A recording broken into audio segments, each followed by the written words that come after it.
We are looking at exclusive video of a shooting involving Albuquerque police. The chase ended with one suspect dead. Police have not said which officer fired the fatal shots, but we do know the man they killed was a convicted felon, John O'Keefe. This happened yesterday on Constitution near San Mateo around 5 o'clock. Action 7 News reporter Laura Terrain is there live tonight with video that appears to show what the suspects were up to right before the shooting. Laura. Doug and Shelley, the owner of a salon just around the corner from where I'm standing, tells me he saw these two men acting suspicious, so he called 911, and then just minutes later, those shots you just heard were fired. If you look closely at this surveillance video, it shows two men crossing San Mateo Boulevard toward a hair salon. The owner of that salon told us they were acting suspicious. I seen some things going on, and I knew something bad was happening.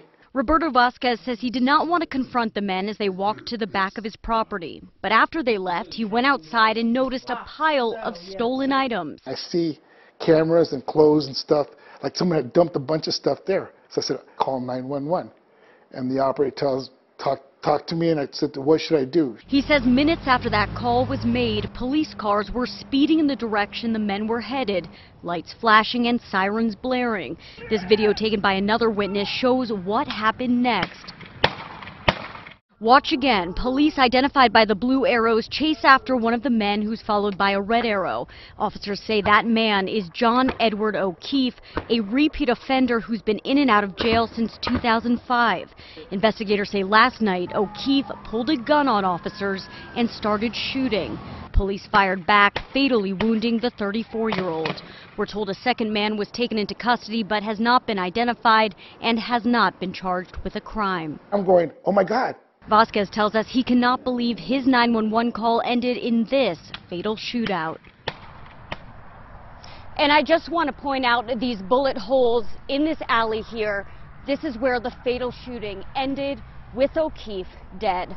Live in Northeast Albuquerque, Laura Terrain, KOAT Action 7 News. The shooting happened on a very busy street. Many people saw the shooting and the suspect's body lying in an alley afterwards. I saw cops running in all directions, and all of a sudden I see this one officer with the shotgun, and I hear pow, pow, pow, pow, pow, pow, pow. We all just kind of looked over the wall here. It saw the victim lying right here. Apparently he tried to hide right here at the last possible moment, I guess. Those who saw the violence unfold had mixed reactions. Some were relieved police had stopped the armed suspects. Others were concerned there was another officer-involved shooting. There have been more than 40 in the city since 2010, and most have been fatal. A number of mugshots showed John O'Keefe had been in trouble quite a bit, and he had a history of trying to get away from police. APD says his criminal history dates back to 2000, when he was arrested on drug and armed robbery charges in Missouri. In New Mexico, online court records show arrests dating back to 2005. O'Keefe was also convicted 3 times for aggravated fleeing from a law enforcement officer. During last night's shootout, police say the gun O'Keefe used had been stolen from the home of a Bernalillo County deputy a day earlier. Obviously, it's very disturbing, whether it's law enforcement or whether it's a citizen on the street, to know while they're at work trying to make a living, put food on the table, you have somebody breaking into your house and taking things that you've worked so hard to purchase.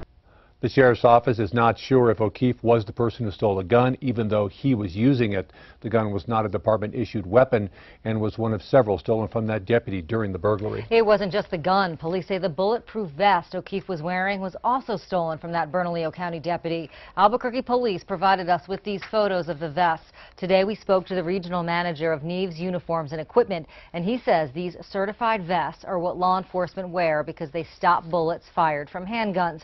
And he says criminals often want that protection as well. We've had body armor stolen from us, and it has actually been found later in an incident where the bad guys were wearing it, and it was reported stolen, so it traced back to us.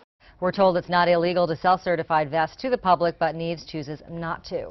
The Bernalillo County DA says